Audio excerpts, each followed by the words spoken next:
That's me, I'm not here. Is it you? No, my phone's silent. Mine was not one meeting a couple months ago, and I was so, it was really loud, and I'm always so careful I've about never checking. heard your phone go off in a meeting. It did, it was like 2 months ago, I'm like, oh my gosh. Because I kind of obsessively check it. I know, Always me like ring too. it I'm the on, same off, way. it's off. Right.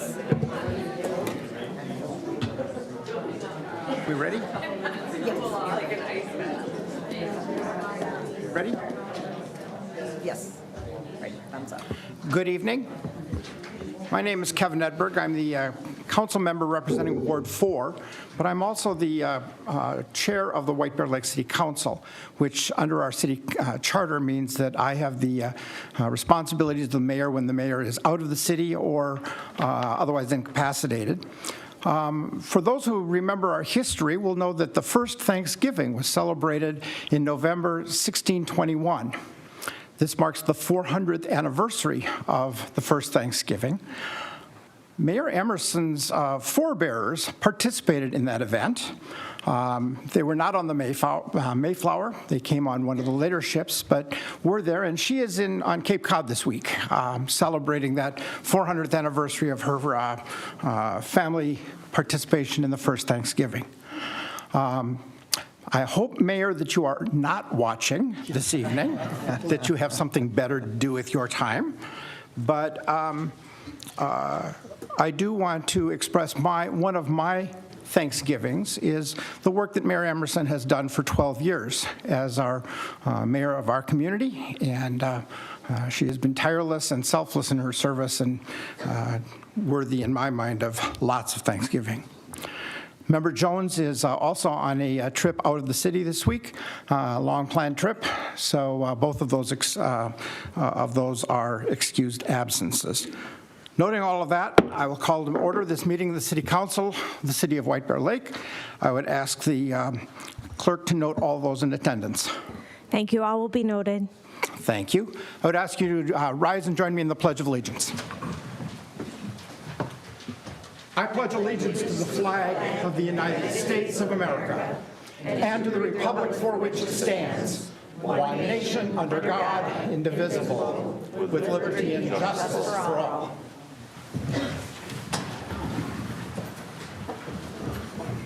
Council, you have before you the minutes of our last meeting. Are there any corrections or additions to be made? Second. It's been moved and seconded. Is there any discussion? All in favor signify by saying aye. Aye. Aye. Opposed? Motion carries. You have before you the proposed agenda for the evening. Ms. Heinecker, are there any changes that staff wish to make? Mr. Chair, members of the council, no changes. Are there any council members wishing to make changes to the agenda? Move approval. Second. Moved and seconded to approve the agenda. Discussion. All in favor signify by saying aye. Aye. Aye. Opposed? Motion carries. We have no visitors and presentations this evening. We have no public hearings. We have one item of land use. It's on the consent agenda, and the item has been background on the resolution granting a one-year time extension for a preliminary plat at 1800 County Road E. What's the pleasure of the council? Move approval. Second. Moved and seconded to approve the consent agenda. Is there any further discussion? All in favor say aye. Aye. Opposed? Motion carries. We have no unfinished businesses and no ordinances. We'll move to new business, item 9A, a resolution requesting the Met Council to pause planning activity on the Purple Line. Councilmember Walsh, this was your request to have this on the agenda, and so I will give you an opportunity to make a motion, and if seconded, we'll enter into conversation. I'll throw the ball to you first, but do you have a motion you wish to put in front of us? Well, sure. If you want the motion first, we'll do. I'll move the resolution that's before you. Second. It's been moved and seconded. It's open for discussion. Member Walsh. Thank you, Mr. Chair, Mr. Acting Mayor, whatever we're supposed to call you. Mr. Edberg is fine. Mr. Edberg, thank you. Well, let me start with a thank you, too, because I've been saying for a long time on this topic, this Rush Line, which is now Purple Line, that we need to have a community conversation, a community-wide conversation about whether we want it or not. And we've had a lot of small votes and throughout the process. And I asked the mayor a while ago to plan and schedule this meeting. Originally, a municipal consent vote, kind of changed my mind recently on I think a better option for today with this resolution in front of you. But originally asked for a municipal consent vote, and the mayor graciously said, let's do it on the 23rd. My colleagues agreed too, so she's not here, but I would thank her for putting this on the agenda. The mayor does control the agenda, so first a thanks. I will say that we've had a lot of small votes, and it bothers me. We got a letter this week from a group promoting the Purple Line now, and they said something, they repeat something that I've seen a lot, and I'll just read the line, but it's like, in 2020, cities of St. Paul, White Bear Lake, Vadnais Heights, Maplewood have approved resolutions of support for the preliminary plans for the project. I suppose that sentence is technically true. We have approved motions in this body. I've made jokes about picking out the wallpaper in the stations before we actually decide we want to do it. But we really haven't had a vote in White Bear Lake, yes or no. So I'm glad we're here. I'm glad we're finally taking that vote. I think what I've got in front of you is a reasonable resolution. Doing some research, found that the U of M, that the legislature in 2021, this summer, when they're doing their omnibus spending bills, tucked a provision into the transportation bill to commission a study from the University of Minnesota Center for Transportation Studies to study ridership in our system-wide, post-COVID. And so I think they're looking at North Star. I mean, that was kind of the target of the resolution. If you look back at what they did in the legislature, they're really concerned about the North Star rail line, which has really dropped like 90% of ridership during COVID and hasn't bounced back. But the language of their resolution, the language asking for the study at the U of M, calls for kind of a system-wide metropolitan transit, trains, buses, all of their transit services. Look at the data, and the resolution reads they're going to look at where is it? They had a list of things they were going to look at. I lost it. Oh, here it is. Analysis and projections on anticipated changes in ridership, demand for different modes and forms of active and public transportation, transit service levels and features, revenue and expenditures, and long-term impacts. So that's what the U of M is going to be studying throughout the year. That resolution is due to the legislature February 1st, 2023. I think if transit is going to rebound, in the post-COVID world, it'll have rebounded by then, I would hope. And so we'll have a good sense of what the numbers are going to look like system-wide, which I think, putting this resolution forward, the Met Council should take a pause.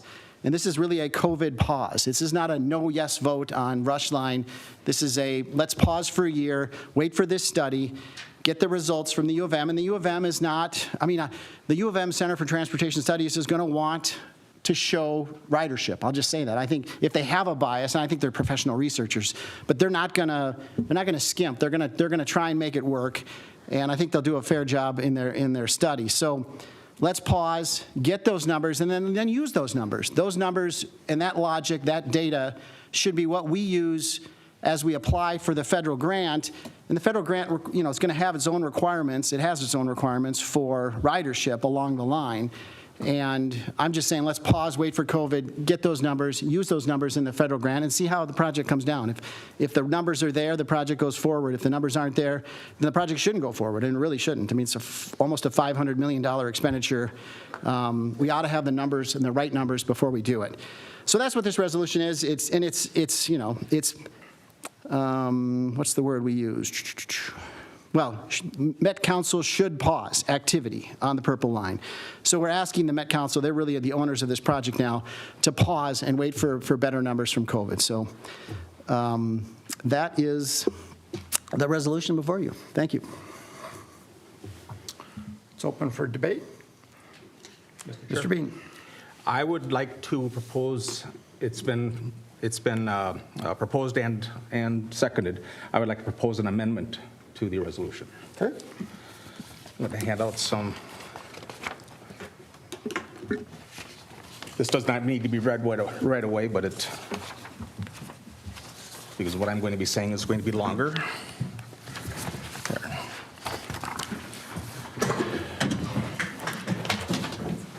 All right. So I would like to begin by thanking Councilmember Walsh for the proposed resolution. Whether opposed or supportive of the Purple Line, I believe we all agree that updated data on all aspects of this project, but especially on ridership, is needed. As stated in the memo from City Manager Heinecker, the Metropolitan Council is already obligated under the rules of the Federal Transit Administration to again assess ridership prior to submitting final application for funding.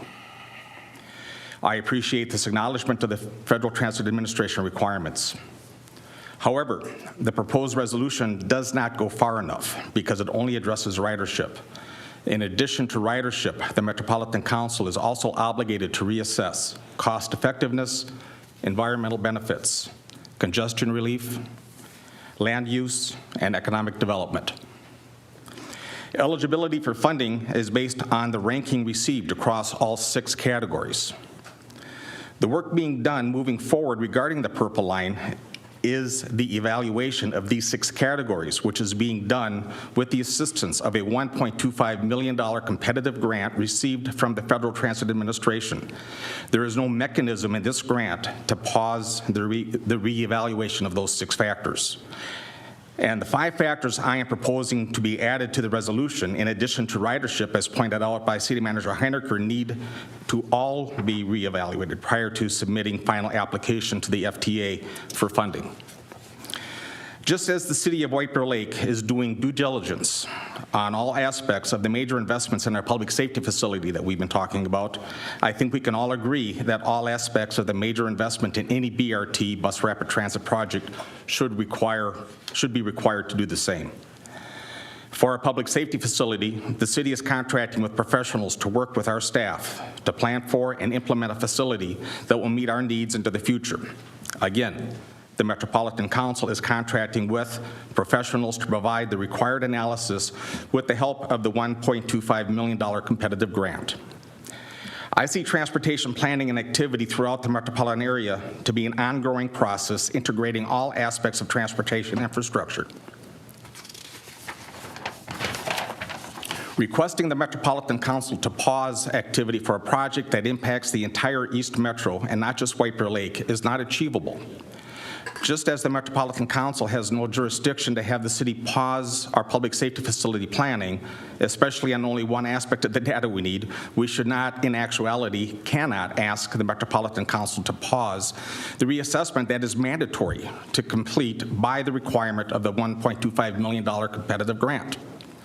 With that said, I am supportive of requesting the Metropolitan Council include the findings of the legislatively mandated study by the Center for Transportation Studies at the University of Minnesota related to the impact of the pandemic on public transportation in the required updated assessment of all 6 criteria when submitting to the Federal Transit Administration for its consideration. Again, I agree with and sincerely appreciate Councilmember Walsh's request to strongly reinforce the Metropolitan Council the need to rigorously evaluate the impacts of the pandemic on public transportation, in this case, the Purple Line. My amendment is intended to expand and make stronger the need for updated data and analysis on ridership so that it includes the same level of evaluation on cost effectiveness, environmental benefits, congestion relief, land use, and economic development. Finally, my amendment is actionable and would keep the Metropolitan Council in compliance with the requirements of the Federal Transit Administration and provide our constituents with the much-needed updated, accurate data and analysis. The proposed action is consistent with my position regarding the Purple Line through my 12 years on the City Council. We have influenced many aspects of this project. Even though we don't have control over the Purple Line decisions, we must continue to exert influence.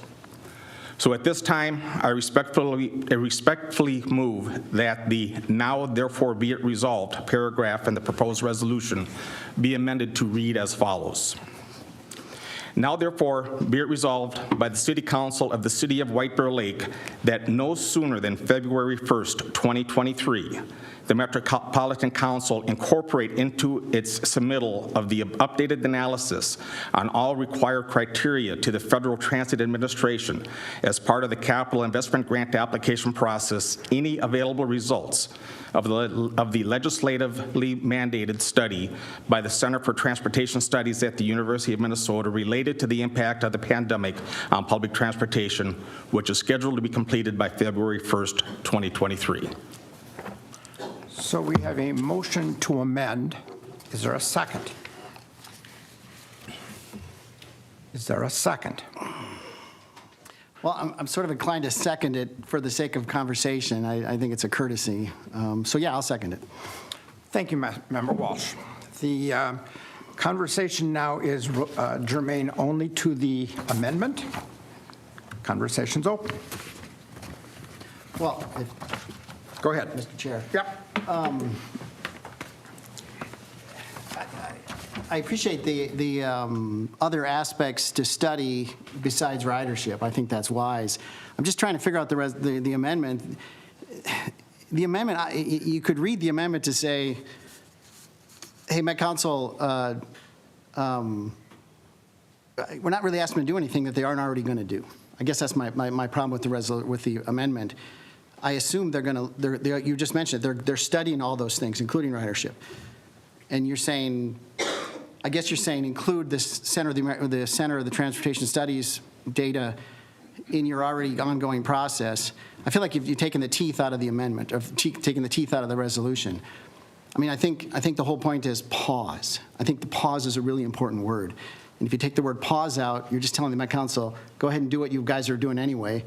And by the way, wait for this, when you get this U of M study, incorporate that too. So you're really not telling the Met Council to do anything. I kind of disagree with you, Councilmember Beam. I think we can tell the Met Council to do something. They don't have to listen to us. But I think it's perfectly appropriate for cities along the route to say, hey, we don't want it. We don't want it the way it is. We want you to wait. We want you to pause. We want you to wait for this data. I'm not ready to say we can't control it because the Met Council says that they're going to do it. They're going to do it anyway. I mean, you may be right in the end, but that doesn't mean we shouldn't voice our opinion as a city. And I think the city wants to pause. So I really don't like it when you take the word pause out and just say, study all these things, which you're probably going to do anyway. Mr. Bean. So, Councilmember Walsh, my understanding is that the only thing being done at this point is the study of that information. And if we tell them to pause, they cannot do that evaluation. Well, not if we tell them. If they were to agree to pause, yeah, they would stop doing the evaluation that they've already received the grant for, that the grant doesn't have any mechanism to pause. So I want to make sure that the results of the U of M study get incorporated into what the Met Council submits to the FTA for the final analysis on whether or not this is a viable project. So that's the purpose of my amendment here. Yeah, but without the pause, the Met Council they can do whatever they want. They can pause. They can pause for a year. It's going to delay the project for a year. They're going to have to tell the feds, we're going to delay for a year. And the feds may take some of that grant money back, and they'll have to get back in line and apply again once they have better numbers. That's what I want to say to the Met Council today. Pause for a year, notwithstanding what it does to your federal grant that's ongoing. That happens all the time. Something comes up or you don't meet the requirements of a grant, they take the money back. They got grants going all over the place. The Met Council has tons of federal grants and different topics, including transit. If they want to, they can take a pause and they can deal with the federal grant. So I'm going to hold firm on that word pause, and I think that's what the city wants. That's what I'm trying to put forward on behalf of the city. So. Okay. All right. So, well, disagree on that. With that being said, yes, I do honestly believe that we have more influence than we have control, and the influence could be exerted with my amendment, where I do not believe, since we are one city out of the entire East Metro, I do not believe that we would be exerting any influence by using the word pause. But that being said, I mean, we don't need to go back and forth on this. I agree with Mr. Walsh. And It was well said. Member Walsh, so your preamble, I get where you're coming from. Your preamble was about support or non-support, but the resolution talks about pause, which is not about support or non-support. It theoretically is not connected at all. What does pause to you as you wrote it, I'm sure you put thought into it. I know you put thought into it. Of course. What does that mean to you? It means we're listening to the people that we represent. That's what it means. I think we just had a pretty big, few months long discussion of this topic, and I think the message is stop. Probably the message is stop the whole project. This is a bit of a compromise. So the word pause, the message to the Met Council, the message from the city of White Bear Lake is, it means we're listening to the people that we represent. That's what it means. It's got to be at least that strong.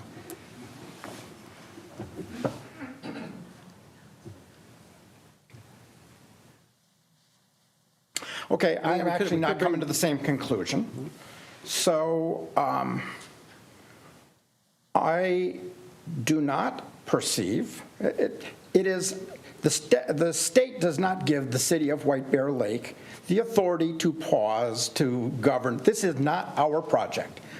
None of the operating funding is going to come through us. We won't have staff. We won't do funding. It ain't our gig. The state legislature, in whatever wisdom, you've worked there, whatever wisdom they have put the determination of regional transit in a body that is not us. All right?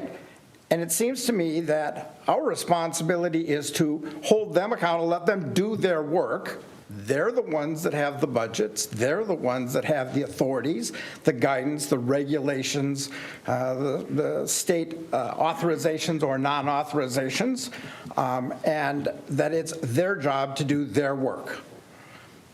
I've tried to find some analogies to the limits of our authority.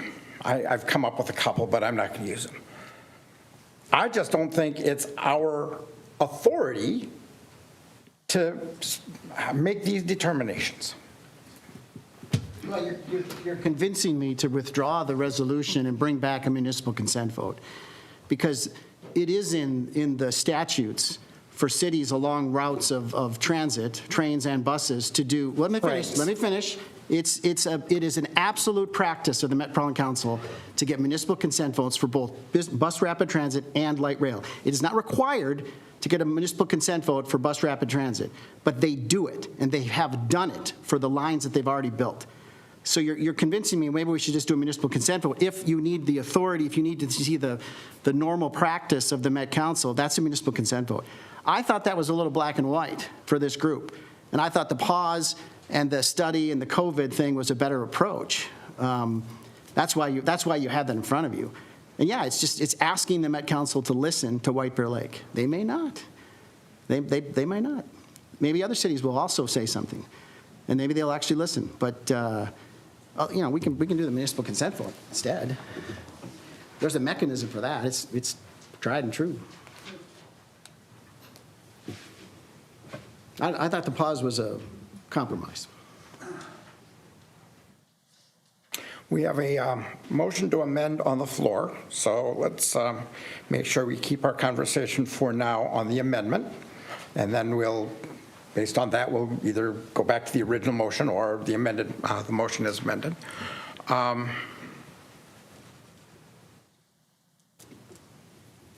Mr. Bean, is there any last words that you want to add with regard to your motion to amend?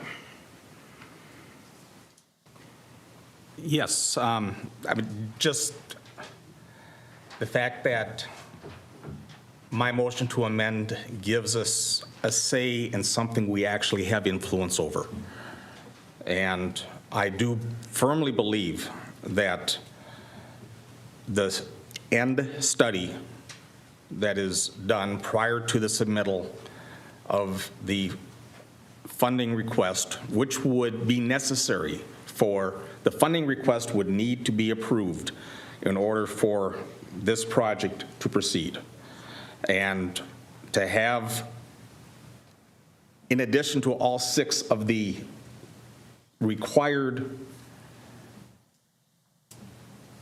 criteria, the ridership, the cost effectiveness, and the environmental benefits, congestion relief, land use, and economic development. In addition to that, I want to make sure that the information that's available from the University of Minnesota study is also incorporated. That is a reasonable request. If all of this ends up that the project does not go forward because it doesn't meet the criteria, so be it. I'll be disappointed, but so be it. But the criteria needs to be examined, and they cannot put in for funding without all of the information, not just the ridership piece. They need all of that information. So I want to do something we have control over, and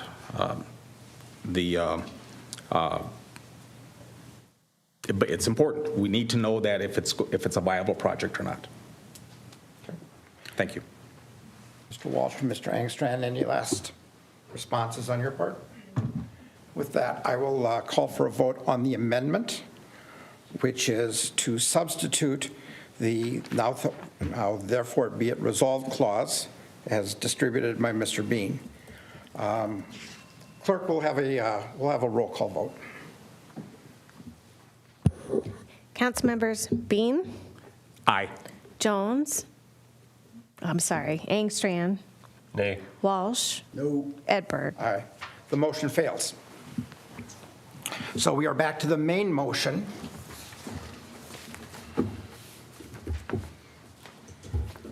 It's a great resolution. I urge your support.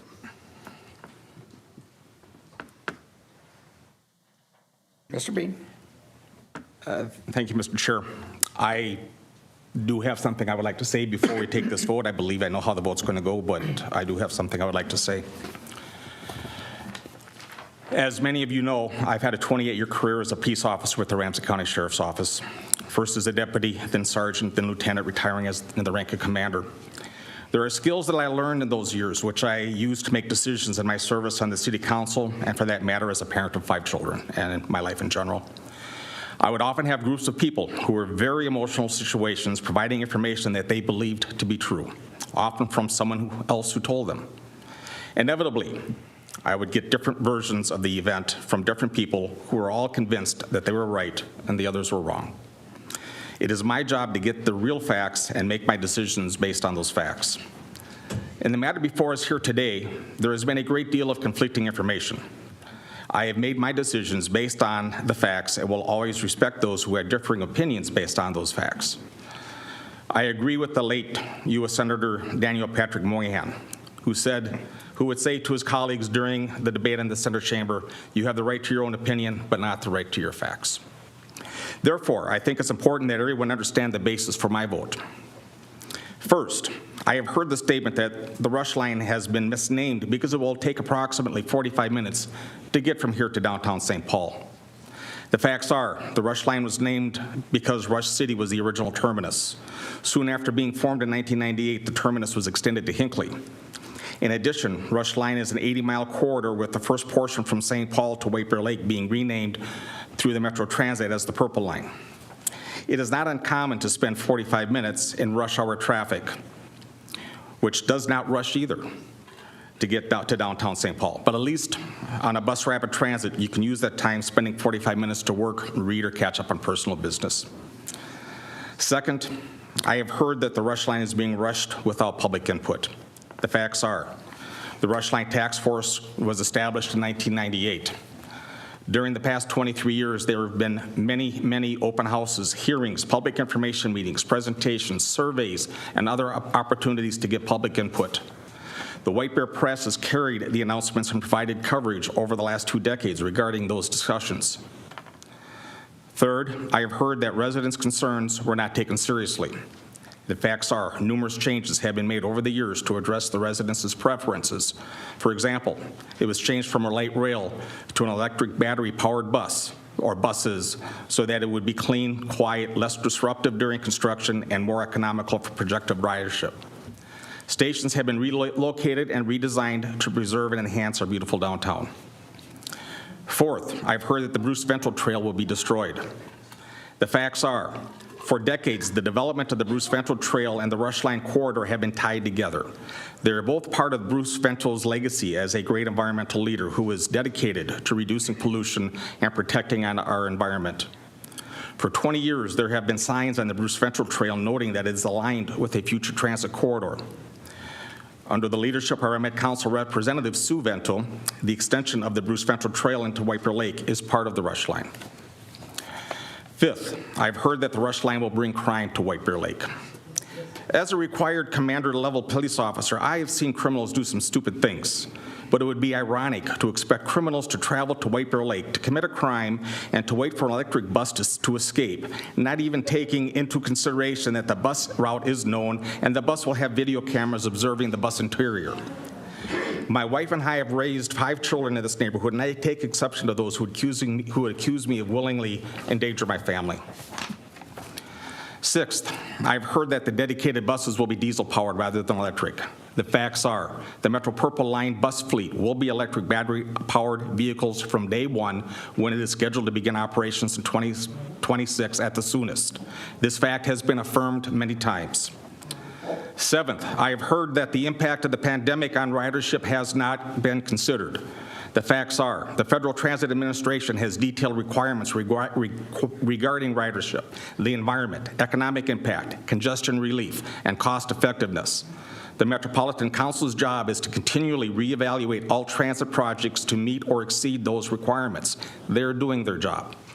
It is fully expected that the reevaluation will result in changes during the next phase of the project, just as they did during the phases leading up to the transition to the Metropolitan Council.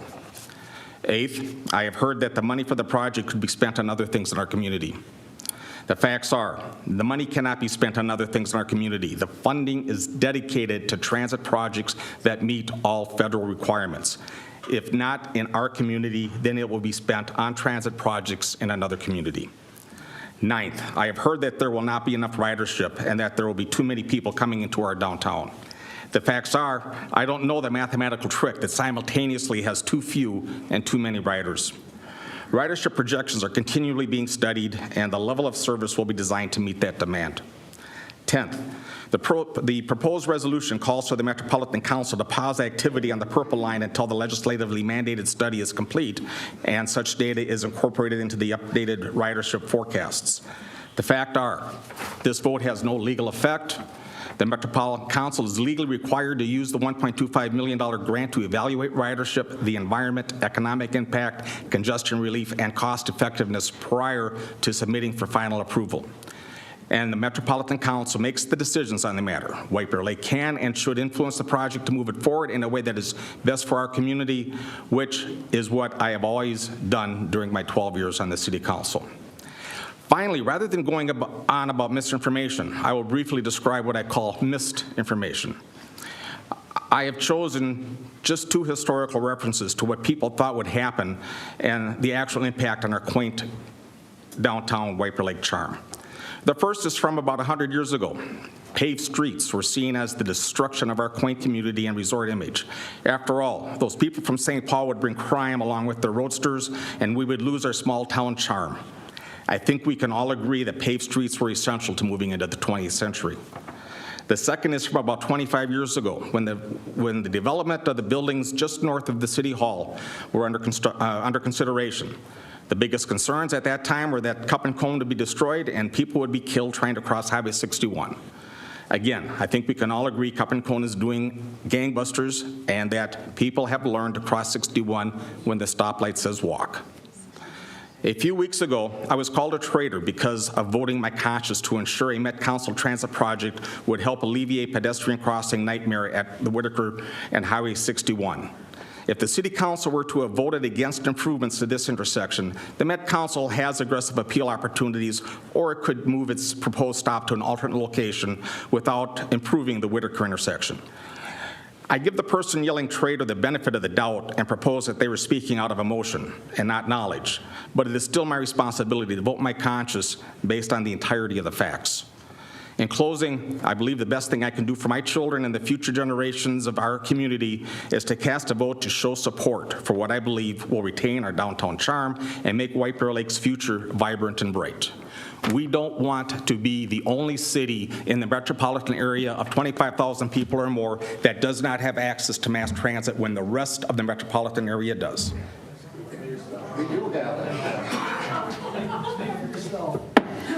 Okay, folks. This is a meeting of the City Council held in public. It is not a meeting of the public. It is not a meeting with public input on this topic. I'm going to ask you, you're here to observe. That is entirely your right. It is entirely your right to agree, disagree, or do whatever you think is right in your minds. And I'm asking you to be polite observers and do whatever it is that you need to do outside of the council chambers, but inside of this council chambers, respect the deliberations of this council. So I'm asking you, please, civility and politeness. Thank you. All right. Thank you, Mr. Bean, for your comments. The floor is still open on the main motion, which is Mr. Walsh's original resolution to pause the, request that the Met Council pause. So I'm conflicted. I'm going to limit my conversation tonight to a motion to pause. I fully anticipate and respect, Mr. Walsh, that you may want to take up a different resolution. You can try tonight. That would require a majority vote to change our agenda or whatever, or at a future meeting. Again, that I won't be in this chair, and I completely respect your right to make that change. That's totally fine by me. I'm not going to support this resolution tonight. The primary reason for doing that is that this is not our gig. This is not our city's gig.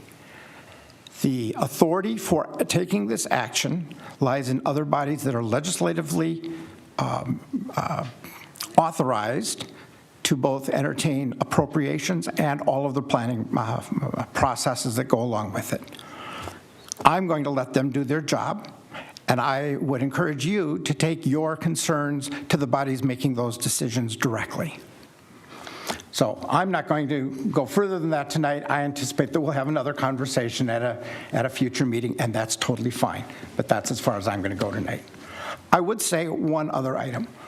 I do have expectations for the Met Council. I'd be open to resolutions that might speak to, we expect the Met Council to, if this project is funded, we expect them to manage it in a cost-effective manner, to adjust timing and the number of buses and take into account ridership. I would actually expect them to meet high standards for ridership estimates and the process by which, and to say that we expect them and the federal government that's entertaining that application to use sound and established processes for making that decision. I would go so far as to say I expect that the planning for this process as it pertains to electric buses is a mandatory component of this process.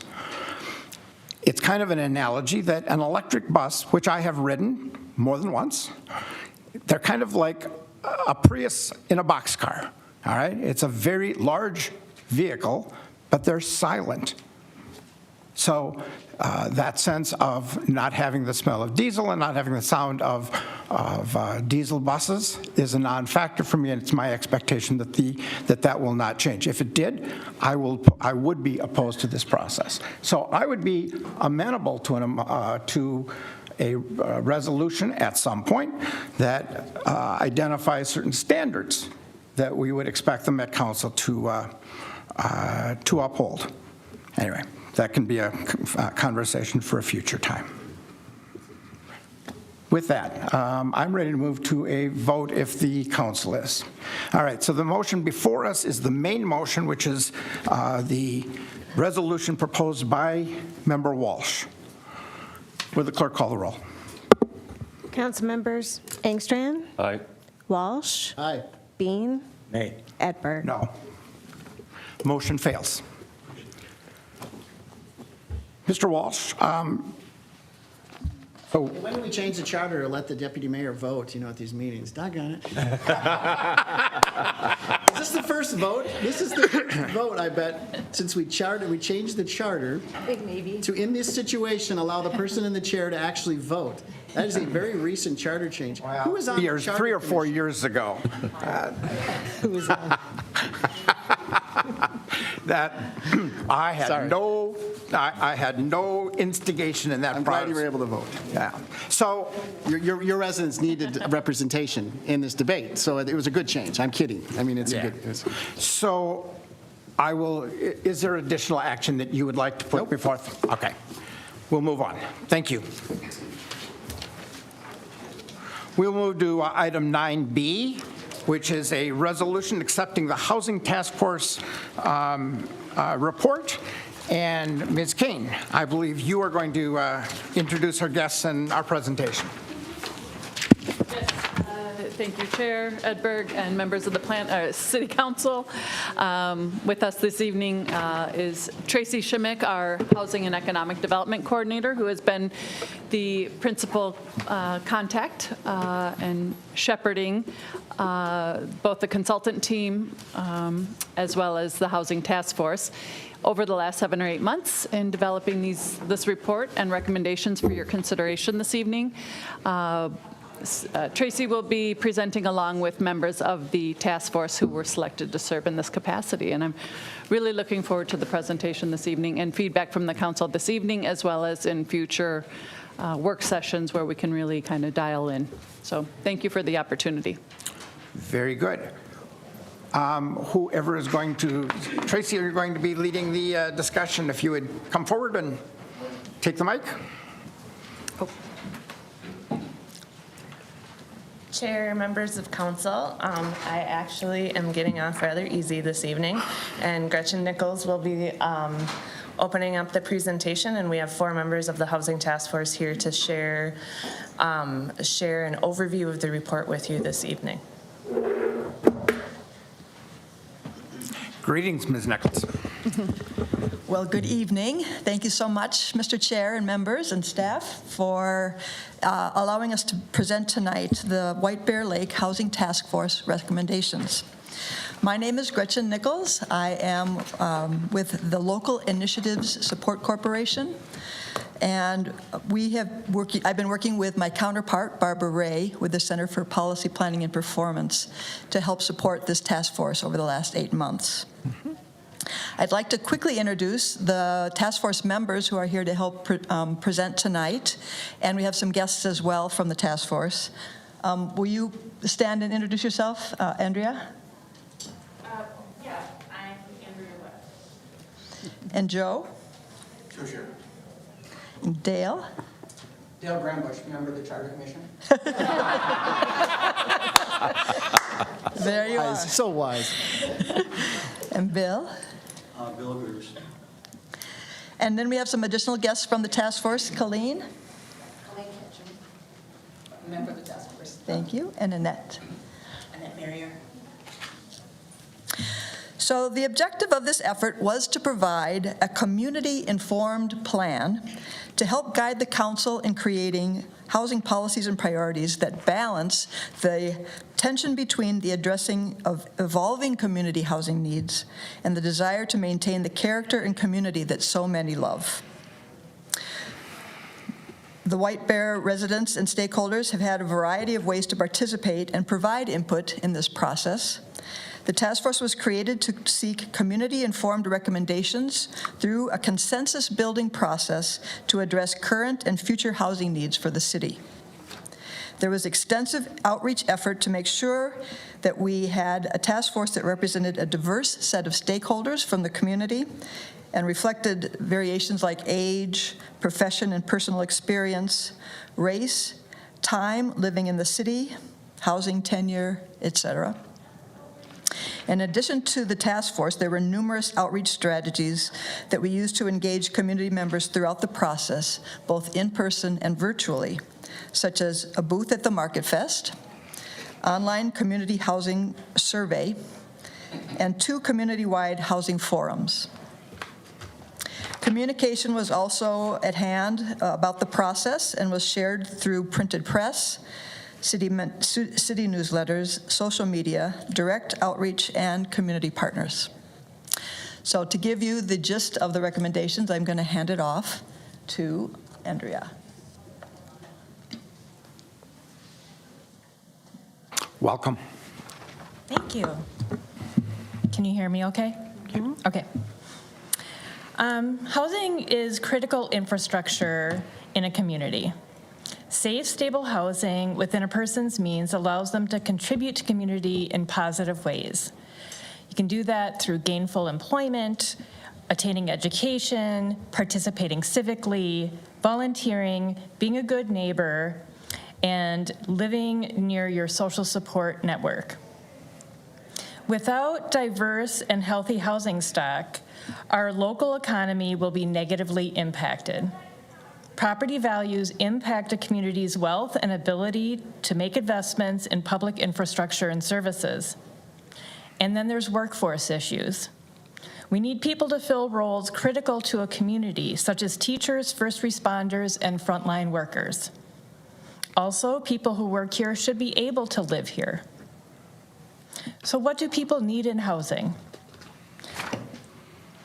Housing appropriate to their stage in life. Size, space, and level of maintenance required.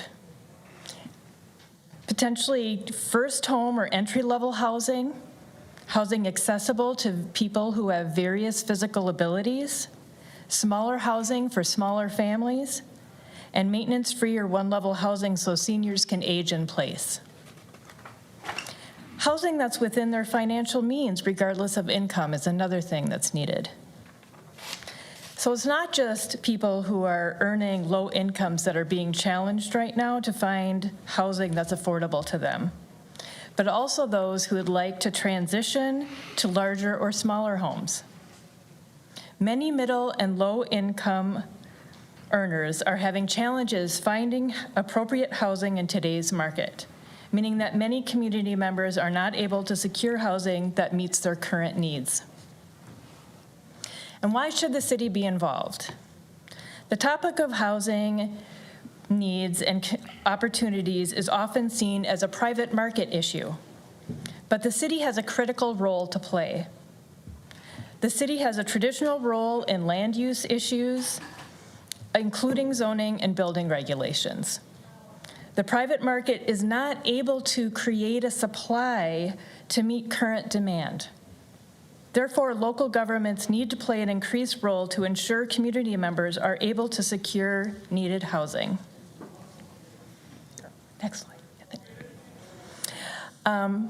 For these reasons, the following 4 goals emerged as the most critical issues for the city to consider addressing. Create an affordable housing trust fund to provide needed resources to meet the community's housing goals. Address the growing need for affordable housing options. Support a range of housing options so that residents can transition between different life stages. And improve the development pre-application review processes so that the community and the council is better able to inform and guide future investments. Next slide. It's Joe next. Nope. Nope. Not quite. I have one more. There's a strong sense of pride in White Bear. You only have to look around to see all of the white bears in yards, on flags, and on the back of windows of cars. White Bear is a good community for many reasons: physical character, strong civic network, good schools, and plenty of public amenities. While change is often met with concern, planning for the future can help guide development in a way that both meets future needs and fits into what makes White Bear Lake such a vibrant community. We believe the following 4 guiding principles will continue the gentle evolution of this community. 1, healthy communities. Safe, stable housing contributes to physical and mental health and positive employment and education outcomes, something we can all agree we want. Also, access to services and amenities that lead to healthy lifestyle, such as health, food, and physical activity. 2, prosperous or prosperity. This is different for everybody, but economic well-being of community and residents includes access to workforce for businesses and access to employment for community members. Housing that allows people to have financial resources beyond paying for rent and mortgage. 3, authenticity. This reflects the values, history, and culture of a place while contributing to a sense of belonging. And last, sociable or sociability. Design that encourages neighborly interactions, such as front porches that put eyes on streets and allow for more social interactions between community members.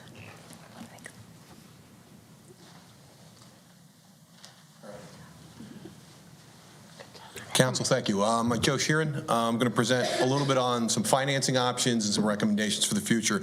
And I want to reiterate what Andrea said a little bit. Investing in housing is really important. It's an investment in your community. And it's also important to think about housing as investing at all levels of your salary. Of course, Maplewood. My day job is City of Maplewood, so I apologize. Investing in housing in White Bear, we have our high-end housing, we have some decent medium housing, but we have made housing unaffordable for young working families trying to move into this community. We have also made it unaffordable in some cases for people at the lowest end of the income scale to live here. And why is that important? Because we cherish our downtown, we cherish our amenities, we cherish some of our conveniences here, and you want people to live near where they work. It ties them to the community in a very important way, and it gives them an opportunity to invest in this community, and it strengthens options that employers have in town if their people live in town and can get to work rapidly in this town. Some of the investing options, we talked a little bit about Housing Trust Fund. Housing Trust Fund, we could fund it a couple of different ways. One is through the HRA, if I'm correct. HRA is one of them. The other is through sale of city land when we sell it for a profit. And so when you sell land at market rate, it goes into a housing trust fund. It's important that we earmark that money. It doesn't go back into the general fund, because if we're serious about this investment, we need to invest in it wisely. We need to invest in it well, and we need to have some money in the bank to do it. So when people come to us for grants, when developers come to us, we have some skin in the game, and we have something we could offer them. The other thing is, again, when it comes to investment in housing, sale of city land at a reduced price is very, very valuable. It's expensive for these developers to come in and give below market rate housing unless they get some kind of city financing, a grant through the state, a grant through one of the regional agencies. So again, selling city land that we know is going to provide value for low income, affordability is really critical. And then the other thing in that is tax increment financing. I know it's not appropriate in every project, but I'll give you an example again from my day job in City of Maplewood. We're about to continue on a project, 148 units. More than half of the units are less than market rate, and that fits a critical need for your neighbor to the south. Moving on here, we also have some recommendations for the future.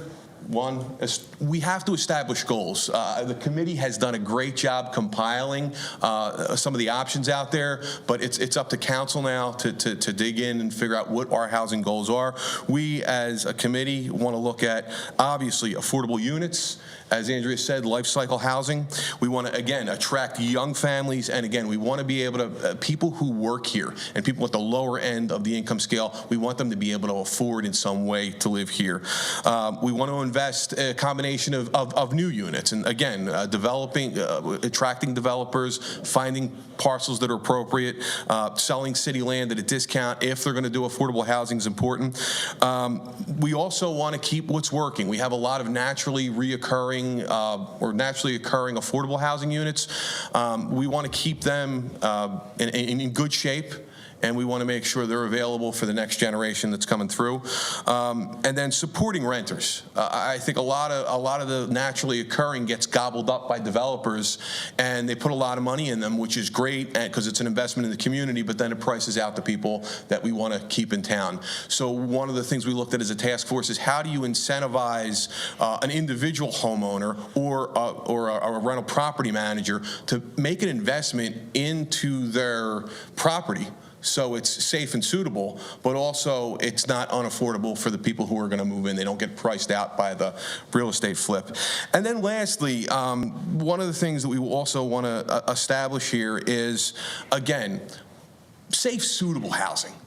And when we're looking at these projects, they need to be aesthetically pleasing for the people who live there, for the rest of the community. They need to have some green space. They need to have some eco-friendliness for two reasons. One, it's important for the environment, but two, just from a dollars and cents standpoint, if you could keep rental or heating costs low, you could keep energy costs low, the property manager is either able to pass that on to the renters, or the renters are then able to maybe pay a little more in rent if their actual day-to-day energy costs and environmental costs are low. So that's what I have for now. I think we have one more person. Thank you.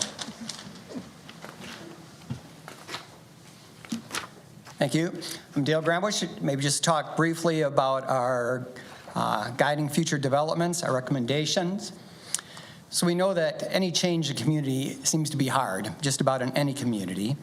And our recommendation is an effort to not only ensure development proposals are in line with our city housing goals and needs, but also enhance the public review process. Our update to the review process would introduce a pre-application review process for certain redevelopment infill proposals. Those developments that require a rezoning or requesting public financing would follow this new pre-application process. A pre-application conceptual site plan would be presented to the community development staff for some initial feedback and zoning analysis. Then, prior to a detailed plan, that preliminary concept is presented here at a city council meeting for some initial feedback and direction to the applicant and staff of the areas of concern that you may have. After that, it would go back to kind of our normal process, which could include the neighborhood meetings and notification prior to a formal application to communication to the citizens, and then for the citizens maybe to have their concerns back at the applicant. And then one additional step, we suggest that primary conception is then presented to a Housing and Redevelopment Authority Advisory Commission. This review would give some initial feedback and direction to the applicant and the staff whether the proposal is in line with the city's goals and comprehensive plan. That review then would come back to the City Council, where you would have an opportunity to give some additional direction to staff and the applicant on remaining issues of concerns before it would begin the formal application process. I think that's just my quick overview of that process. You can find a more detailed report on Appendix A on page 37 of the information.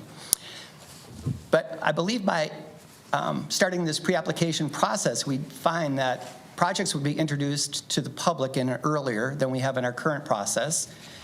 And it would also bring an additional level of community review with that new advisory commission. And again, it would allow the council to guide in the development process long before what our current plan is. Next slide, please. As the part of the information we were given, we looked at what I would call areas of opportunity or interest in the city. And it was the general feeling if you can get general feeling over Zoom meetings, it was the general feeling of the task force that the city should place priority on sites that it already owns. And I think I'm ready to hand the next, of course, you'll hear over and over again, to make sure housing fits a full lifestyle, that we have housing available for large families, small families, and even single-person households. No, I believe Bill is next. Thanks, Bill. I'm Bill Gerst. I'm the last of the crew here tonight. Lived in White Bear since the 1970s. Have owned 2 houses, both single family, both on the south side in Mr. Edberg's ward, actually. Raised 4 children, sent them all to White Bear Public Schools. They've all marched on to do good things. 3 of them live in the area, none of them in White Bear. They just can't find appropriate housing here. White Bear needs affordable housing, and the city should take an active role in finding those needs. Importantly, we need life cycle housing options here in White Bear, and that term has been mentioned here before, but everything from newcomers, young single people coming in, early families, midlife people, older folks, the whole deal. We've lived in our current house for over 30 years and are not ready to sell yet. But when we do, we would like to stay in the White Bear area somewhere. Currently, there's not a lot of options for us. And as more space becomes available in White Bear to build new things, we should consider all life phases and not get hung up on one particular style. Our friends and family live nearby, and we certainly hope to stay here. 2 grandkids in those new White Bear schools too, so that's pretty cool. Finally, partnerships with local organizations and engagement with the community to build awareness. We've had trouble in White Bear with this community engagement part when a project comes online and a developer comes in to town and has a great idea and it deals with a particular neighborhood, and all of a sudden we're all caught up in a particular proposal. We need to talk about housing issues on a regular basis, and when tempers are cool and people can think about all these different housing options, and we don't seem to do enough of that. So the task force encourages more discussion about housing and housing choices in White Bear on a regular basis. And then finally, the near-term actions. Obviously, further discussion of all these recommendations by the council, probably some work sessions to implement the updated development pre-application process that Dale mentioned, and staff has spent a lot of time developing, updating the zoning code, and actively pursue projects that meet the city's needs. And so for that, we're thankful to have served on the task force, and we appreciate your time. Thank you very much. So we received the report in our packet. Now is a good opportunity to pose questions and pick the brains of folks who have spending a lot of time thinking and discussing the issues we face in our community. Who'd like to go first? Go for it. Thank you, Mr. Chair. We're a landlocked city, right? We don't have a lot of land to develop. So when you look at the Twin Cities, or even around the country for that matter, the housing issue, the housing problem is this, like you guys talked about, lack of affordable housing, lack of that $200,000 house, that $250,000 that a young family, a couple professionals, teacher and a cop kind of thing can actually afford to buy in a community where they might live. We don't really have the ability to do that, but one of the things driving it in other suburbs is zoning issues or regulations or covenants or things like that. Did you guys look at that at all? I mean, I imagine we don't. I don't think we have about a lot of that, but there's a big study, or not a big study, a famous study kind of thing where a builder, I think, testified somewhere in the legislature or something that said they build houses in Hudson, Wisconsin, they build houses in Woodbury, Minnesota. The house in Woodbury costs $20,000 more. It's the same house, the same materials. It costs $20,000 more because of the regulations, the zoning, the cement choices that need to be made, the facade, the rules that Woodbury puts on that Hudson doesn't, and then you jack the price up. So I don't think we have that kind of thing. Would you guys look at that? I mean, because we're doing mostly redevelopment anyway, but. Just as a process question, great question, by the way. Ms. Kane, should we direct our questions to you and you can farm them out to the experts? Or what process would you like us to use as we batter you with a number of questions on a bunch of topics? Thank you, Chair and members of the council. I'd be welcome to trying to field those questions. I think I would not feel it would be appropriate to throw that at any of the task force members. I don't recall us getting specifically into zoning, but I will say that unlike many traditional suburbs, our zoning code allows for much smaller lots, minimum lot areas, minimal setbacks, just given a lot of our historical development patterns. And as the council has often cited, as you adopt new budgets and whatnot, that the city's development fees really are not nearly as, what I would say, generous as maybe other surrounding competitive municipalities where developers would look. So I'm familiar with the study of the Home Builders Association. White Bear Lakes is minimal compared to some of those growing. Yes. Yeah.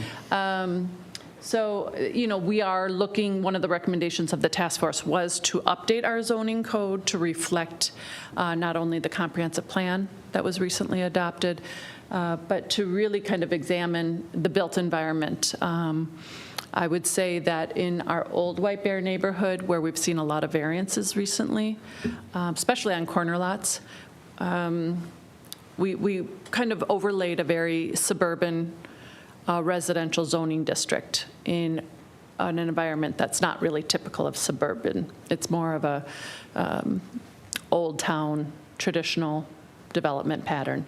And so one of the other areas that we would like to study as the part of that zoning code update would be to examine what are the setbacks of existing lots, of existing homes, and so where can we reduce setbacks and allow not significantly larger footprints, but homes that fit that lot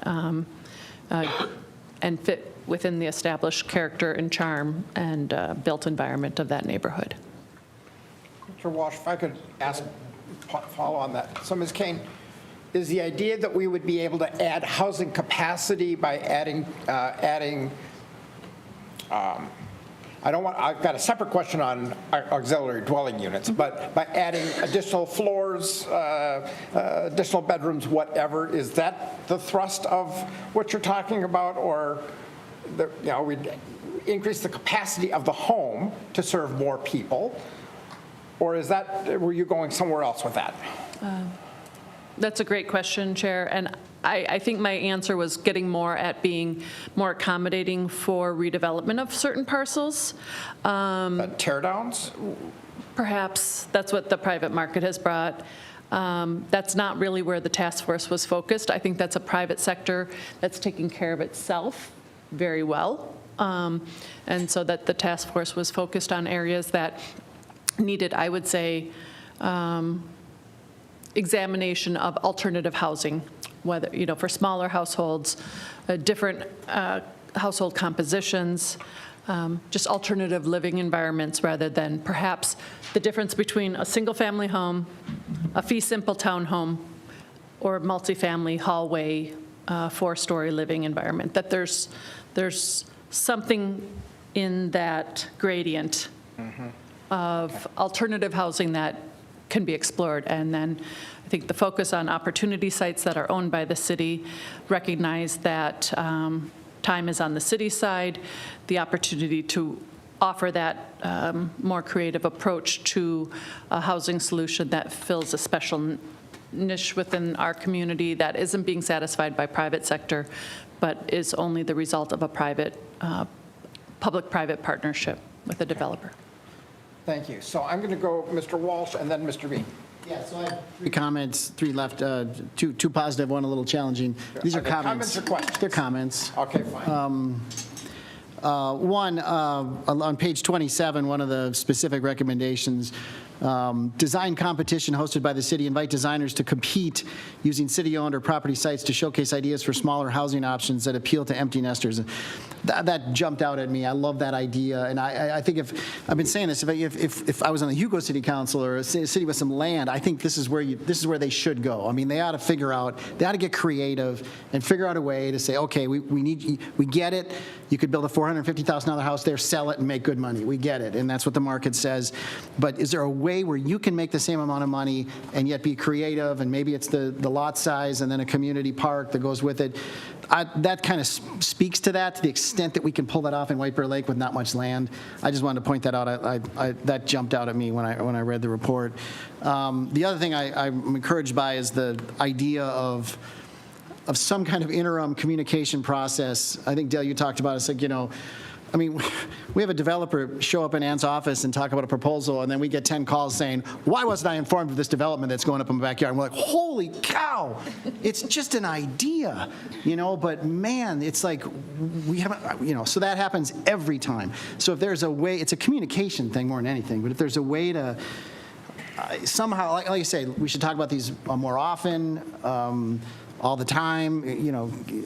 Councilmember Egbert had a great meeting once. We had a not a very good meeting about a development where people, were really upset, and then the development went away, and Councilmember Edberg followed up with another meeting without the white hot property or the development, and we had a really good discussion that day. So I would encourage more of that. So we're going to comment on that, maybe?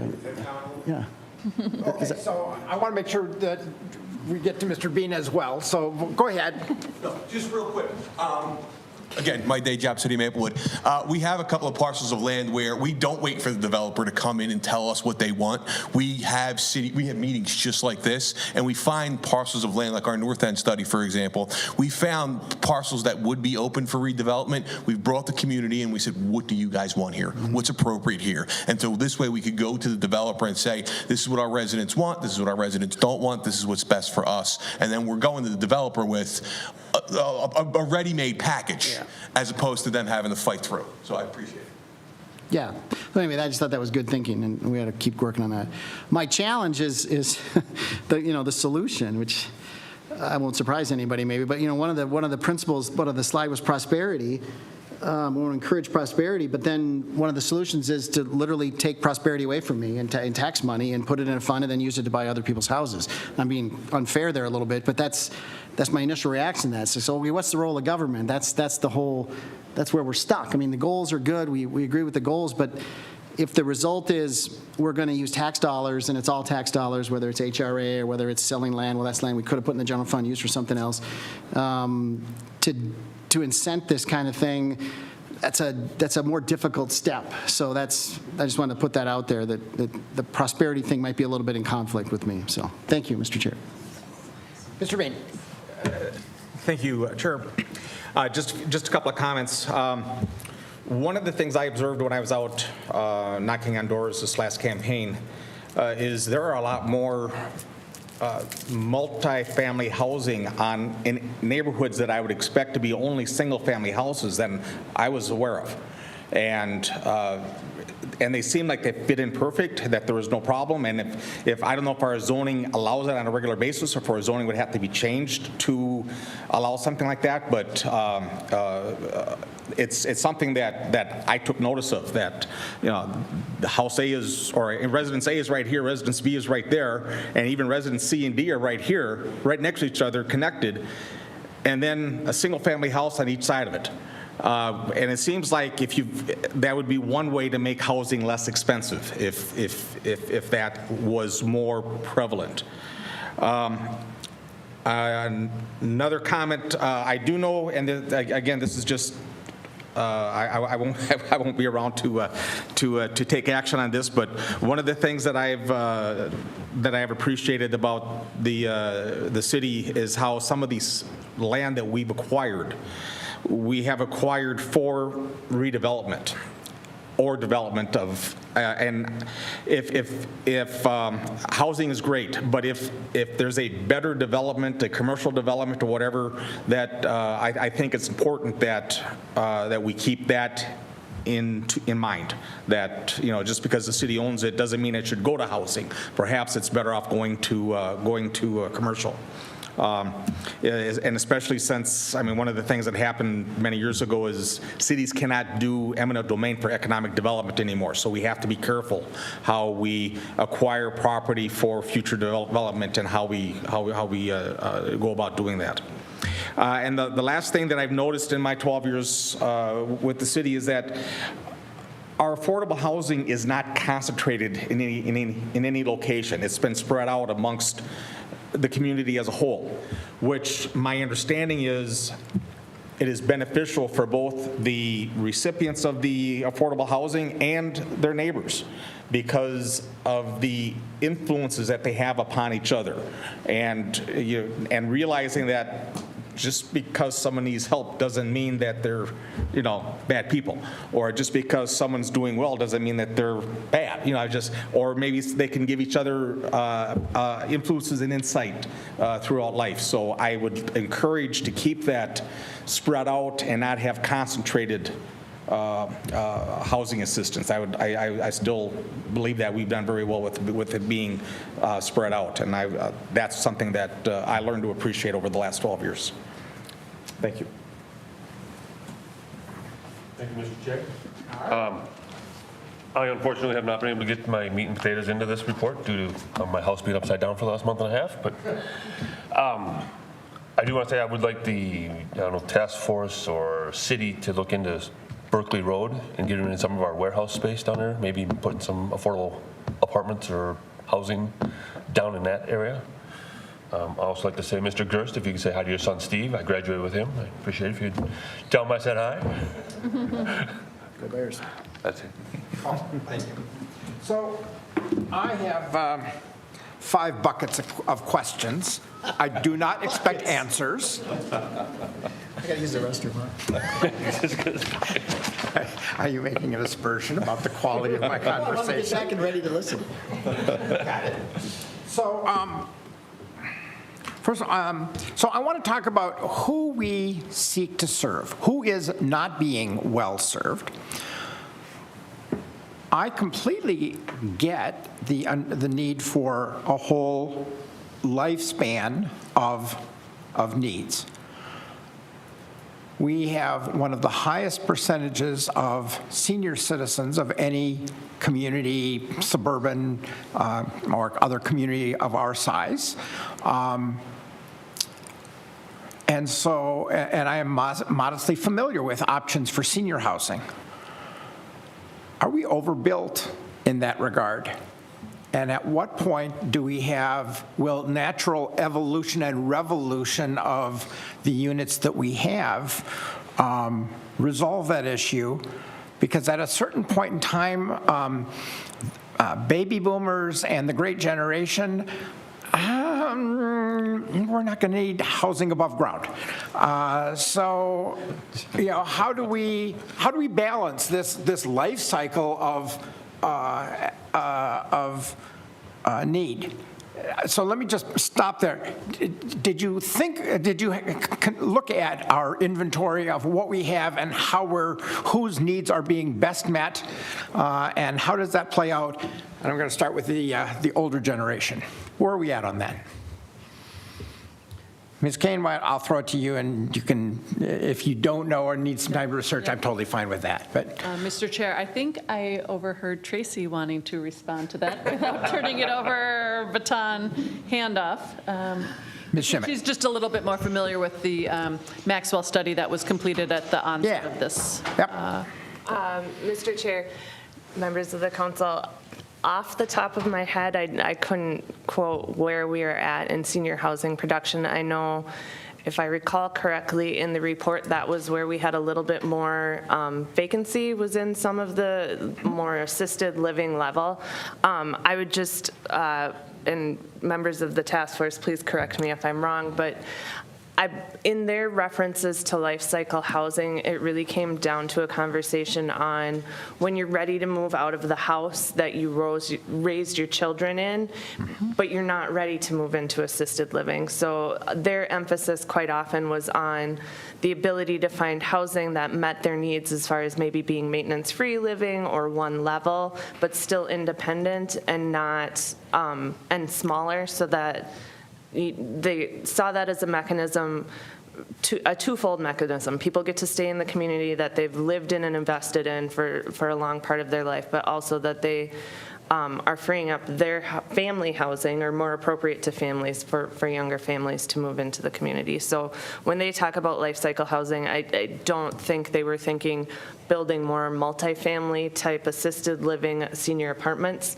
unless maybe it had an affordability component, but more along the lines of like senior one level living, not necessarily age restricted, something that met their needs and where they were at as older adults. And rental or ownership? What we heard from task force members was the preference was for ownership. Yeah. And not necessarily, there's still a lot of nuanced conversation happened about this, but not necessarily with homeowner associations, although the finer details I don't think is at the city level to dictate. So there's clearly a value for retaining the life experience, the savings, the connections to community, of keeping senior citizens in the communities in which it's better for them to age in a community where they have a lifelong accumulation of relationships, of resources, all that kind of stuff. That actually has a major economic impact on a community. And so making sure that we have enough, especially given our relatively high proportion of senior-aged individuals, strikes me as being a smart place to look for, where are we situated? I won't ask a question now, but it does seem to me that conversation needs to be answered by looking out, that includes White Bear Lake, but also surrounding areas, given the relative unavailable, at least not wide open availability of buildable land within the city itself. Are we as a region meeting the needs so that folks can have that next living place accessible and modestly close to the region? Anyway, so that was one. It strikes me that our greatest economic advantage is our schools, that it's what attracts young families. Young families spend more. It's just the nature of children.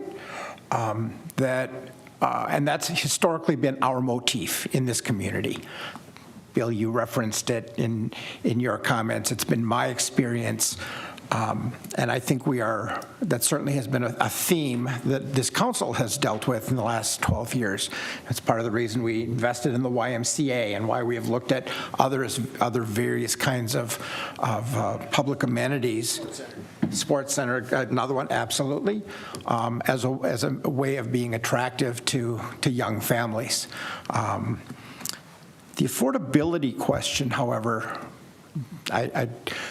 I'm looking for the answer of, it's fine to say we're going to reduce the value, the cost of city-owned land to a developer. What happens when that property turns over? How do we retain affordability over time?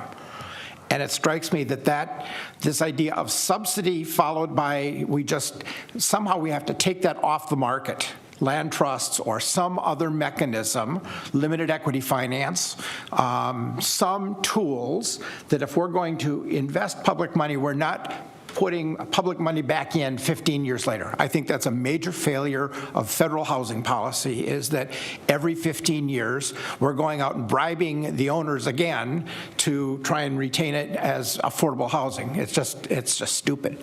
So I really want to see more thought given to the sustainability of affordability over time and more than 15 or 20 years. I'm talking like long range. So that would be an expectation to staff as you think about what policies we ought to be thinking about and talking about. Because this idea of one-term market fixes, one-term subsidies, I'm sorry, that's just, it puts one finger in the dike until the next 5 leaks break out. So it's just, that's a non-starter for me. Did you have a conversation about house flipping, the role of companies like Zillow, the role of private equity that's buying up whole neighborhoods, flipping houses and driving up prices, and whether we have appropriate regulatory structures to address that? Was that a topic of conversation at all? Mr. Chair, I would not say that it was lamented, but I don't think it was a substantive conversation on the role the city could play in addressing that issue. Why not? Could I?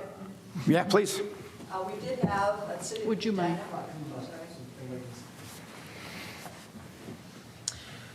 Thank you. At our first housing forum, we did have the city of Edina who presented and talked about some of their strategies to address this. The city had created a program that people could contact them to sell their house rather than allow it to be sold to someone to tear it down and build it something else. So there are mechanisms that we could look out into the region to see how some of other cities have done it. But the flipping issue has become quite prevalent in a lot of different communities to try to figure out how to solve for. So what's going on there is folks who have more than enough are putting their money into equity funds. That's the American way. Fine. It's the market doing what the market does. But when those dollars then come and buy up whole neighborhoods, it's a willing transaction, except that it changes the ownership and the competitive nature of that next sale, and usually not in a way that favors a continuation of the kind of neighborhood, the kind of meeting of existing needs. And I consider it a form of market failure. There are equity investors who think it's the great American dream. Okay, I get it. But I think that's something we need to look at, because I believe we are just as vulnerable to that as communities like North Minneapolis. So again, note to staff. I'd like to ask about conversation on rent versus ownership. Particularly, I've had 2 experiences in my ward. There was another one in the 2nd ward, and particularly it's the market wants to give us rental. The communities don't necessarily want rental housing, or at least multifamily rental. And particularly, it's in these transition zones between single family and commercial, or it's the bridge, and how do we bridge that? Did you guys have conversation about that, and what do we do with that? So here's maybe the question is, if the market, represented by developers who are seeking to serve a return on investment, the American way, come to us and want to give us rental to meet a short-term need, how do we ensure that that balances our need for the full life cycle of housing that we want and the next generation, the what do we do 15 years from now? What was your conversation? Mr. Chair, I guess I think the Housing Task Force didn't really delve into that. There were questions and concerns regarding the ability, rental housing does offer an opportunity for, certain segments of our population. So, by just outright, it wasn't something, that, the task force recognized that it provides, a desirable housing product. The concern that staff has run into when working with developers and always asking for an ownership model, it's not what the market is driving right now. There are legislative concerns with the legal liabilities of homeowners association ownership and conversion, kind of like legal ties to the developer of condominiums. So we have not seen those in the more attainable housing price points constructed in my 10 years here at the city due to state law.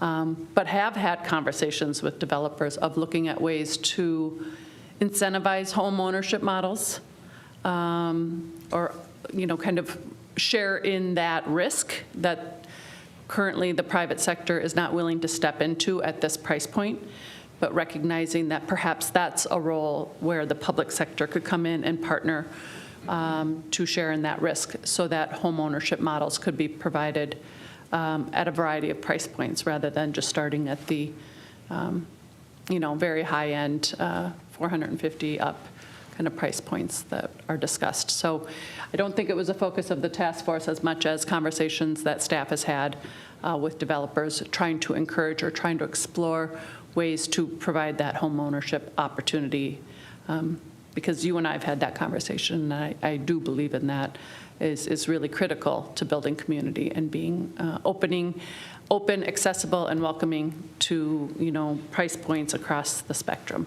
That's what makes White Bear Lake really unique, and we want to kind of continue to have housing opportunities at all of those price points. Thank you. So I'm not necessarily recommending it at this point in time, but this community has a history, a successful history, of being its own developer. And the Pioneer Manor would be the example, originally created to fill a need for senior housing at that time, that's city-owned and managed.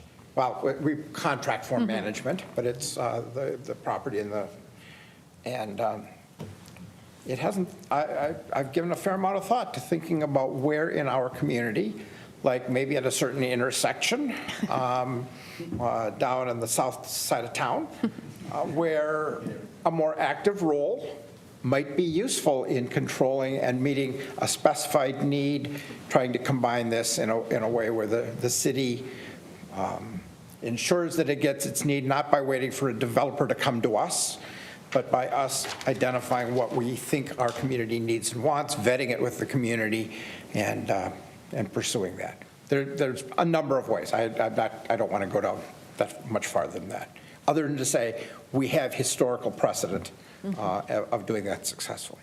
Last question. Let's talk about the new Housing Commission and how we manage tensions.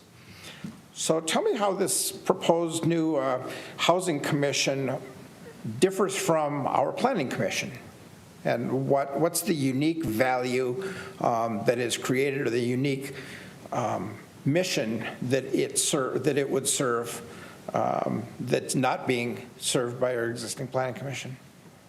I'm going to look and see if any task force members feel comfortable in answering that, Mr. Chair, but that was something that was developed really at the staff level, given recent experiences with projects that oftentimes did not make it to this chamber for the policymakers who have been elected by our residents to serve the overall community.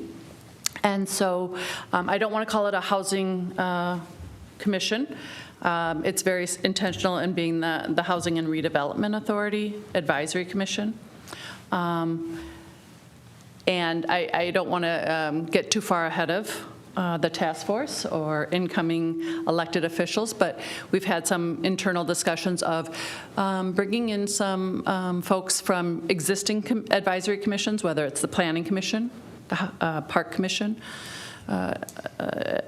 Environmental Advisory, perhaps the Economic Development Corporation, as well as elected officials, and perhaps some at-large members that can help provide a citywide perspective on issues that oftentimes, when we've had neighborhood meetings, they become very localized in their perspective, understandably. And so not trying to replace the Planning Commission at all, but trying to help guide the developer and help guide staff on what might be acceptable before they engage in very expensive planning, engineering, architectural plans to submit a complete application for that land use application that then, after it's kind of vetted through a couple of these public hearing processes, then the developer might have the confidence to expend those funds to submit for the Planning Commission. As you may recall, we had navigating our new normal about 8 years ago, hosted by ULI, the Urban Land Institute. And one thing that will always stick with me from that conversation that we had over in the public safety training room was a developer wants to much rather hear a quick no than the long protected maybe, with a lot of money expended. So if that's what comes out of that advisory process of the HRA Advisory Commission, with input from the council, that this just is not something that the community is interested in or the policymakers want to invest in or support that rezoning, that it just gives them some very early feedback before making a decision to invest in a formal application. Thank you. So I want to riff on Councilmember Walsh's comment about developer conversation followed by 10 phone calls. I think when we, not if we, when we take up this conversation next, I would like us to consider at least two very specific considerations. The first is that we examine the noticing requirements that we currently have in our process. Seems to me that we are well geared to dealing with, hey, homeowner A is going to make an addition to their home and we're going to notice the folks that are within X hundred feet. Mm-hmm. But when we have a 5-acre proposal with multiple large townhomes and or multifamily, or we need a different standard and a different mechanism for communicating. And I don't think that the same noticing standard should apply to both of those situations. I think the second thing that I would ask for is that we as a city need to educate our citizens on how to either express support or non-support for these kinds of housing discussions. Right now, the developer has the conversation, somebody talks to somebody over cobblestone or keys or whatever, and all of a sudden we have, I think we need to actually educate on what is the process. When I think we actually should take control of the first meeting, that we identify standards that we expect a developer to meet and host. They will host or deliver the meeting according to specs that we have created so that we know that our citizens have access to information that they can then allow to have a reasonable conversation. I won't say it won't be contentious, but a reasonable conversation about how does this fit or not fit in our larger plans. That timelines are well known and laid out and articulated. It's on our website. We actually educate about here's how we deal with these things, and that it's open and transparent, and then folks can figure out how they want to fight with each other. And yes, we will be the referees, but it's like, let's figure out what the rules are and make that clear. Because I don't think that is at all well known now. It has actually been the source of great anger and confrontation. And Bill, I remember you and I being in one meeting. You remember which one that was? One city resident confused me with Member Jones. Actually, two of them. It was not pleasant. So in any case, I just think those are two things we have to do. All right, thank you for indulging me. So I'll just say, in 19 years on the school board, 12 years now here, what I have learned that has been most striking to me in the last 12 years is the role that the nature of our housing stock plays in the development of our community. I was just kind of oblivious to that. Houses were houses, they were bought and sold. Now, there is a magic inside of how do communities develop, what are the rules and the roles that are played in shaping, and how does the variety and nature of housing stock shape the community that results. And I think that's something that we need to pay a lot more attention to. Thank you for indulging me. Do any other council members have other thoughts, questions, comments? Anything else from staff or the commission? Yes. Just one thing. please come to the mic. But absolutely. Colleen Ketchum, a member of the task force. Affordable housing does not mean Section 8 housing. That is one form of affordable housing. It's the whole package. It's from the seniors, and one of the reasons what you had asked about the senior housing is very expensive. And if there's vacancies, that's why. So you need something that people can transition down to. They're, contrary to what people believe, when you're retired, your average Social Security is $1,500. That's nationwide, I think. You can't afford a $3,000 payment for assisted living on $1,500 unless you're on welfare or waiver programs. And that's, that's a form of affordable housing as well. But it's the whole spectrum. It's a young couple that gets married. They really don't want to live in an apartment. They just want a nice small house to live in, and there's nothing available. So keep that in mind. It's not just Section 8 housing, and I think we need to educate the community when we say we want some multiple housing, wants to be affordable. All of a sudden they're saying, oh, Section 8, we don't want those people in my backyard. Well, those people are our grandkids. Those people are our grandparents, and we need to keep that in mind. So thank you. Thank you for your comment. Others? All right. Yes, please. Maybe other perspective. The big reason that I joined or applied or whatever to join is I'm single with 2 cats. I own a 3,000 square foot finished home, 3 bathrooms, 4 bedrooms, big oversized garage, 3 blocks from downtown. I don't want that big of a house more. I'm within walking distance of every school.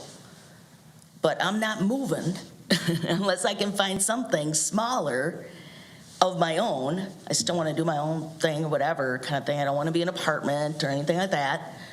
But unless I'm within that walking and biking distance. And really, quite frankly, there's not a whole heck of a lot. So there's one housing need, an accessory dwelling unit, which we do have authority for, but that's not what you're looking for. It's a whole different, it's a class of housing structure all unto its own. Next to each other kind of thing, but it's still separate and feels like my own space kind of thing, or whatever. Because what I'm noticing a lot in the downtown area, close to downtown, is the affordable smaller homes being tore down, bought up, tore down, and a big old mansions being put there. So anyway, so that's my story. Big patio homes. Thank you very much. So, Mr. All right, Chair, we have a resolution in front of us. I'll move approval of the resolution accepting the report, accepting the Housing Task Force recommendations. Thank you, Mr. Walsh. Is there a second? Second. Thank you, Mr. Bean. Discussion? All in favor say aye. Aye. Opposed? Motion carries. On behalf of the city, thanks to you and to all of your task force colleagues. We greatly appreciate your commitment to our city and your engagement. Thank you. Let's move on to our next item, item 9C. City Manager, would you like to talk to us about a contract with Kraus Anderson for construction management services? Yes, thank you, Mr. Chair, members of the council. So at your meeting on October 12th, the council approved a contract with Wold Architects for the completion of the construction documents for the public safety building. And also at that time, you authorized staff to seek proposals for construction management services, which they did.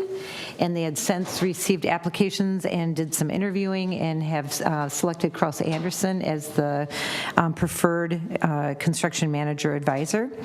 In that role, Kraus Anderson, I'm going to use KA as we did in the memo because it's a lot to put forward. So KA would act as the city's advocate on the construction site, manage the contractors, the daily construction activity, and review the budget, as the project would go along. We used KA also when we did the sports center, the council may recall, and actually it was a few of its members that were on that team would also be on the same team for the public safety building. I can say that we worked very well with that team. Any work that we had done after related to the commissioning was not a function of Kraus Anderson. That was a function of us as a city choosing not to move forward with a commissioning agent or doing that next step, which we are recommending the council move forward with, and we are now, our next step after the council approves this resolution, if you are so inclined, would be then to seek proposals for a third-party commissioning agent then to work alongside KA to make sure that all that is being implemented and put in place is going to function appropriately and energy effective so that we don't have to go back and redo some things. So with that, there is a recommendation in front of you. I should have added that the services that were proposed initially would be at $22,000, as was in their proposal.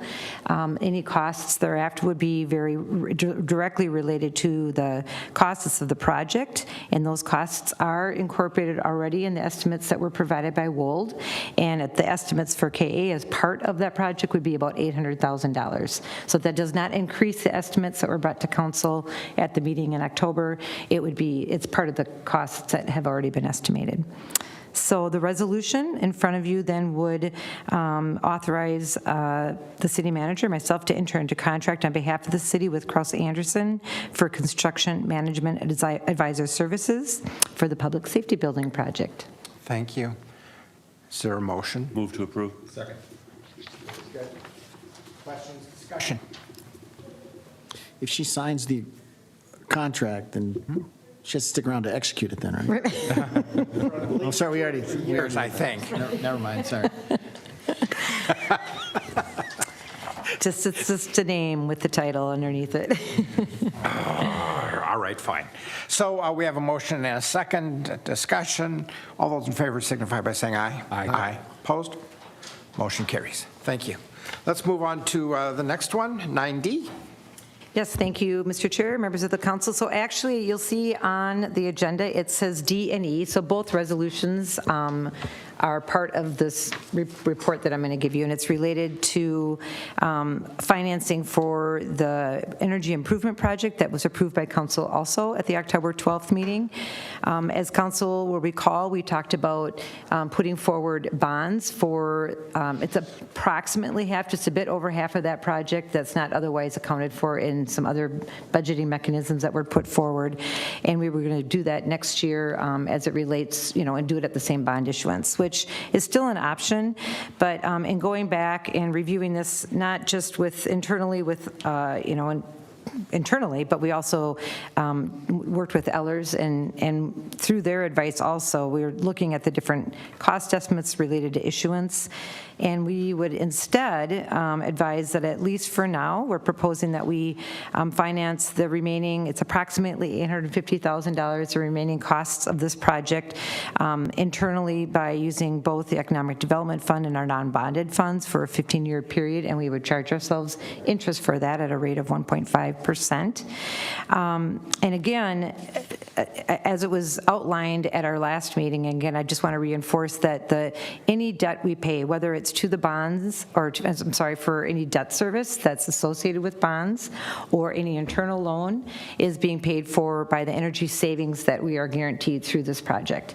And any payment toward that, which had already been determined, is just a little over half of the entire savings. So we're still going to be receiving, and again, this is part of the conversation that we had on October 12th, but just I want to emphasize as we talk about whether we do bond issuance or we move towards an internal loan, we are using just a portion of the energy savings that we're receiving through the entirety of this project. And I would further add that this is what we're advising at this time, but I think there is an opportunity for council to look at this as they look at the long-range financial planning document in its entirety, as you do every year. And next spring, when you do that again, you can decide whether or not you think it's appropriate to maintain that internal loan, or in fact, would you rather just bond for it so some of those funds are more liquid. We certainly have the capacity in both of those funds to support an internal loan, but I do think that it would be appropriate for there to be additional, more conversation.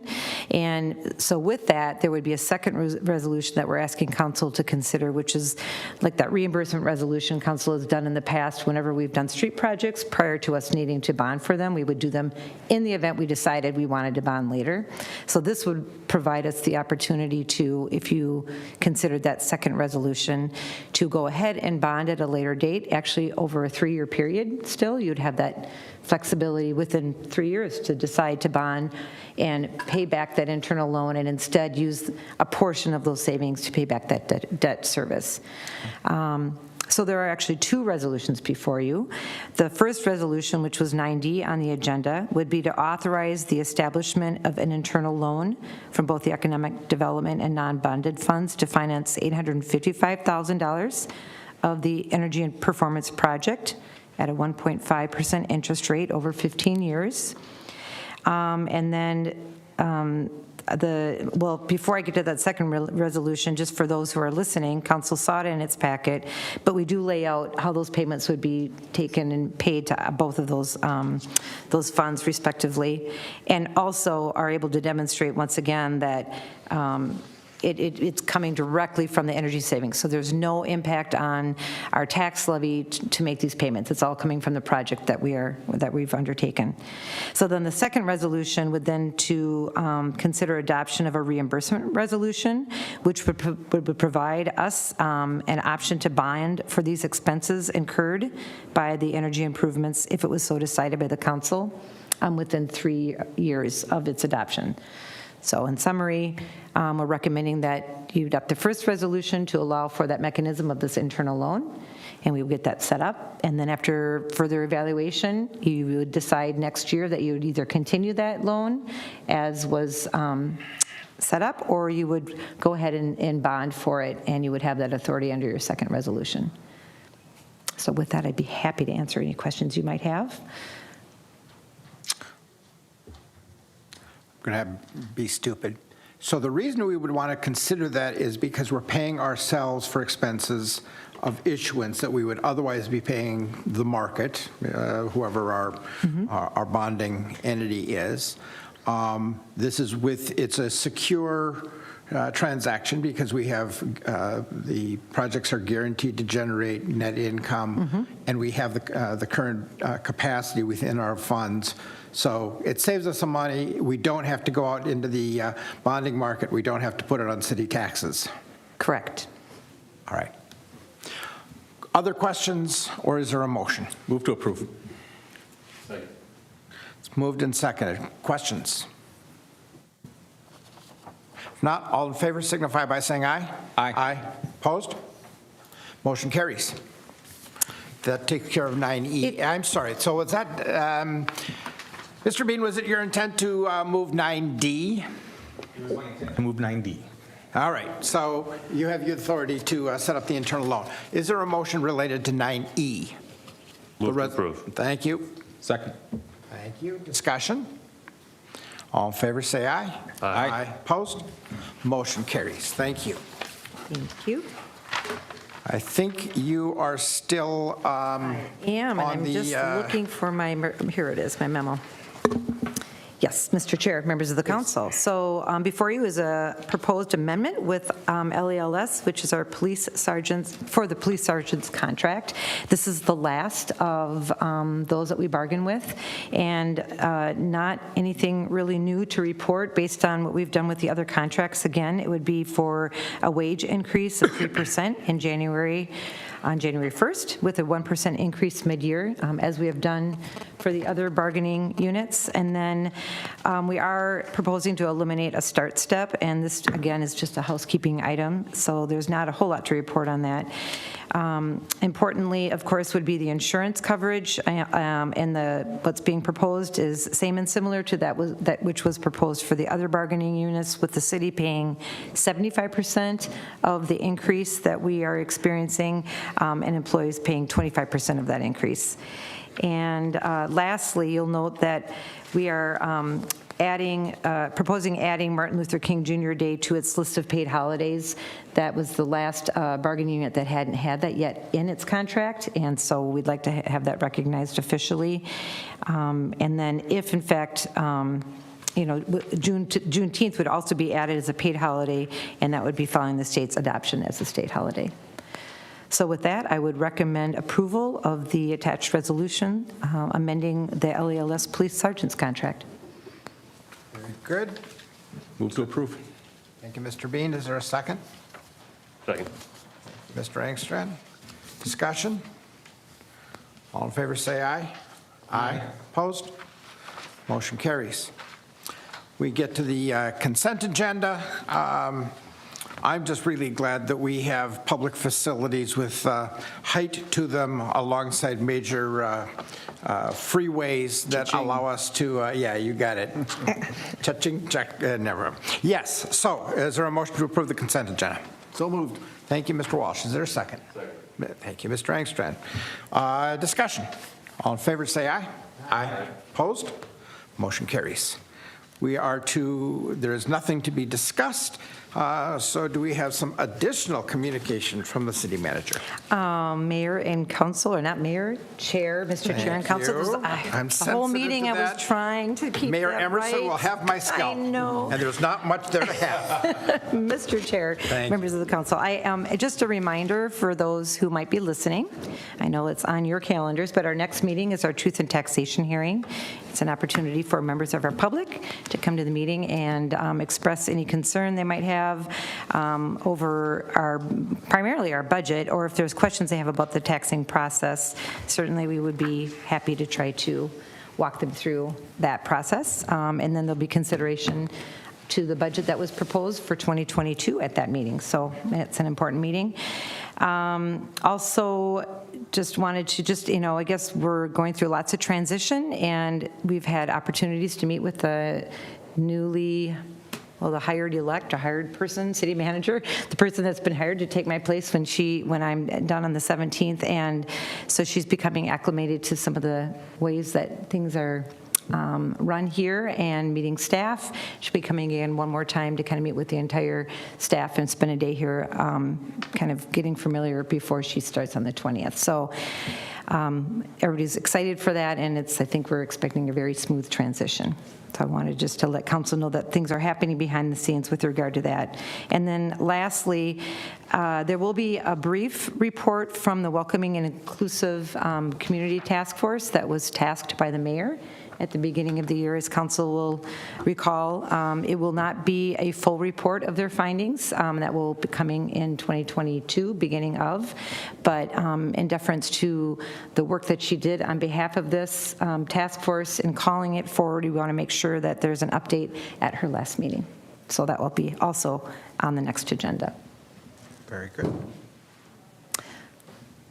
I don't know if Ms. Keene has anything she would like to add? Mr. Chair, members of the council, just a quick update that next Monday, the 29th of November, is our last Planning Commission meeting of the year. We have a very large agenda since we won't be meeting in December. So those items will all hopefully be on your consent agenda for the December 14th, but also a reminder we will be having the second reading of the billboard amendment, as well as specific proposal for a dynamic display billboard at the Pillars of White Bear Lake site, as well as a few other land use applications that are pending. So, and then I know that we've got the public safety building coming in for formal application for its conditional use permit, because that type of capital investment in a public zoning district does require Planning Commission review and recommendation for the council. We will have that on your agenda for your February meeting.